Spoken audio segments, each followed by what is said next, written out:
So I know I have not been doing a good job. And April just, I don't know, like April has just been throwing so many curveballs at me. And so this whole wanting to do a video every day, coming back a couple of days, like, yeah, I know, saying I'm going to be more consistent after spring break has not happened. So last video, I was tired. I was drained. Like I was, ugh. Well, come to find out, I got strep. So now that I'm actually feeling much better, I am able to do another video for you guys. Like, the struggle has been so real this month, but I hope that I have been able to help you guys out in some shape, form, or fashion. So, where we left off, we put dollar amounts with everything that we have going on. And really, now that this month is coming to an end, you have resources now to put this stuff into practice for your next paycheck. And so I did want to go over some of the cuz like when I do my budget, I literally like look at my paycheck, I write that number down, I go through like my needs, and I'm like, okay, got that in my fixed expenses. Then I start looking at my variable expenses and seeing how much I can save and whatever. And so it's not really anything that's like, I don't know, it's probably like what I gave you guys, been showing you guys is more details than what I do. But I've been doing this for a while. I'm pretty good with my managing my money, so yeah. Um so the envelope method. Some of you guys may be familiar. Well, first of all, let me start off with the zero-based budget method. Zero-based budget method means that when you get paid, you account for every single dollar. Every single dollar has a purpose to where, nothing is left on the table, okay? I don't do the zero-based budget because it doesn't leave me any flexibility, especially when I start getting into my emotions and stuff starts getting rough. And yeah, that's the reason why I don't do the zero-based budget. But if you're one of those people that like, I have to know every single little thing and where it's going, then you do the zero-based budget. But just make sure that you're setting money aside for those savings, those emergency funds, those whammies when you get stuck at the airport and got to spend an extra $500 on a flight that was not in your budget. Yeah, make sure you just, you're setting money aside for that. Okay. So like I said, I do a little bit of the pay yourself method and the envelope method. And so the envelope method, you cash your check. You put the cash in different envelopes. You write the categories on them, and then you only use the money in those envelopes for those particular things. Okay. And so the reason why I say I use a little bit of the envelope method, because I don't use an envelope per se, but when I do get paid, I do go and get $100, usually $100 cash, and I keep that on me. One, just to have cash on me, even though it may seem like it's going away, it's not. And then two, because that's what I use most of the time for my food, okay? When my emotional eating, or if treating myself to breakfast or lunch once a week, okay? So I have that cash, and I know that, hey, when this is getting low, like I guess I'm not going to be able to get myself lunch or breakfast, and I'm probably going to have to bring something from home, okay? So that's a little bit of the envelope method that I do. And then the pay yourself method, this is taking money and putting it in your savings first. That's something that I do. Like literally almost when my paycheck hits my account, I'm like moving $300 to savings, $350 to this savings account, emergency fund, $50 to Miles account. Like literally, that's really what I do. And that's your pay yourself method. You're taking a set amount of money and you're putting it towards your savings and emergency funds first. Okay. But again, you have to know, what you're working with to be able to do stuff. You know what I'm saying? Like that.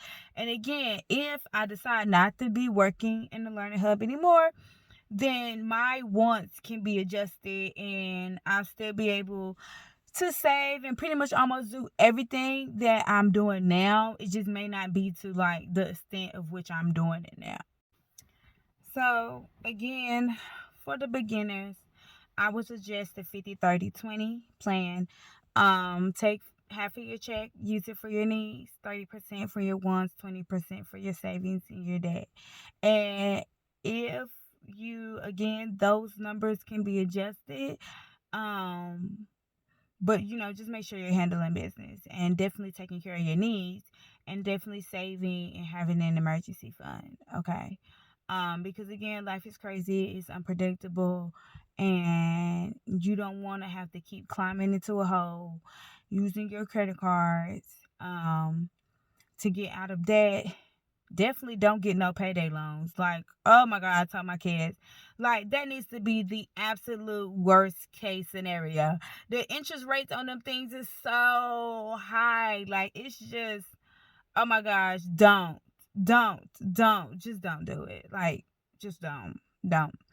Um, Credit cards is a much safer route if you are making the payments on time and you're doing more than the minimum payment.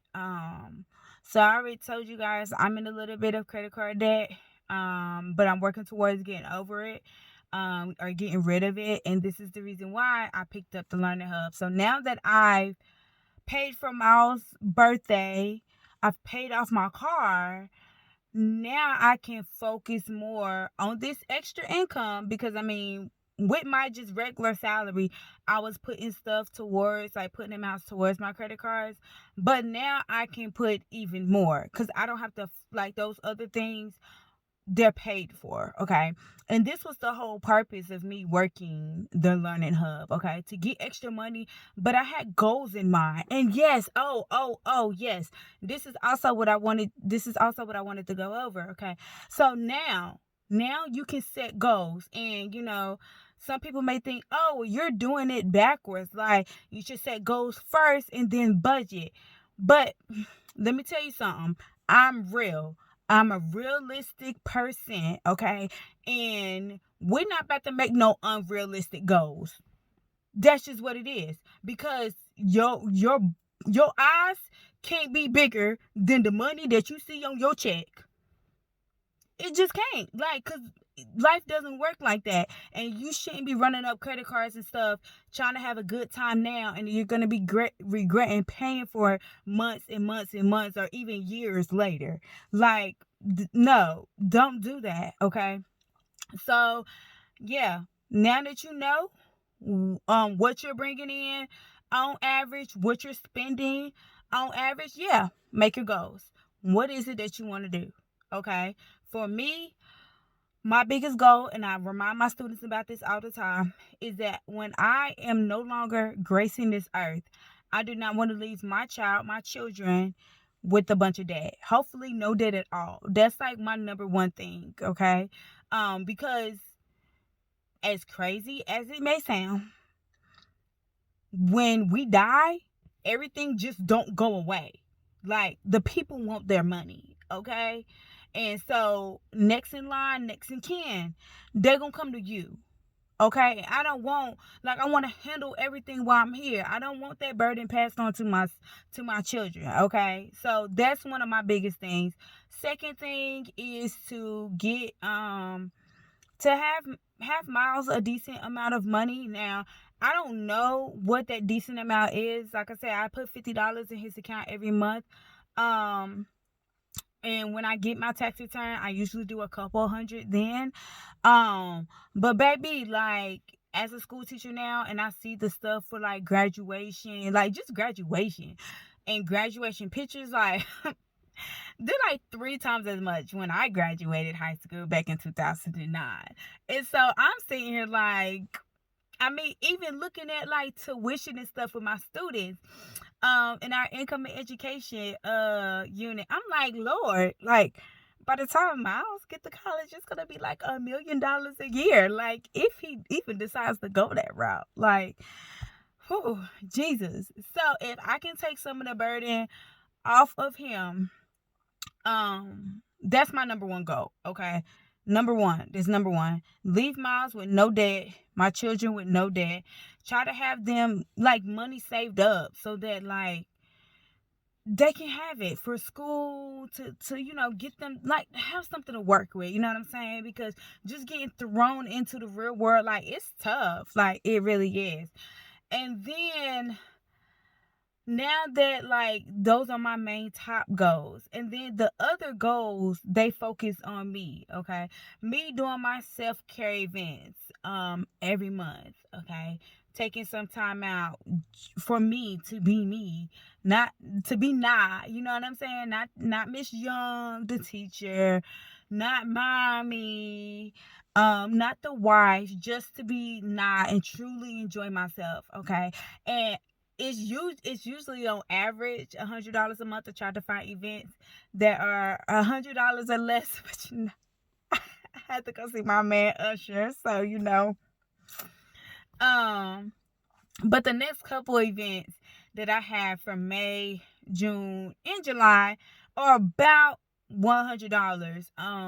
June may be a little bit more than 100, but that's okay because June school ends. Like my mood probably gonna be up here. I might not need to really do too much retail therapy because school gonna be out. So I'll be in a good mood.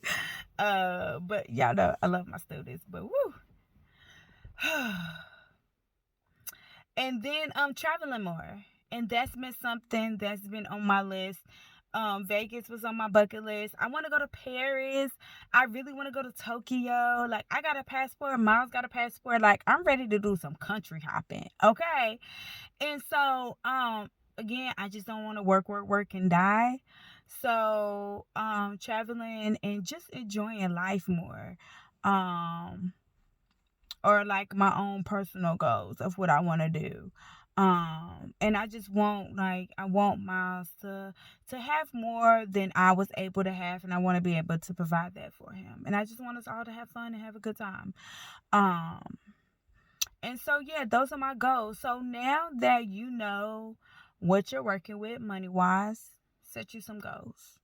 Set you some goals. And also, to pay down my credit cards and things like get down my credit cards and be a deadbeat. Okay. Remember, a deadbeat when it comes to credit cards is someone who pays off their full balance on their credit cards every month. Okay. So you're avoiding having to pay interest and you're avoiding having to pay any fees. Okay. So yeah, that's my goal. I want to use my credit card for what it's supposed to be used for. Like if I use it for my mortgage, then pay it off. You know what I'm saying?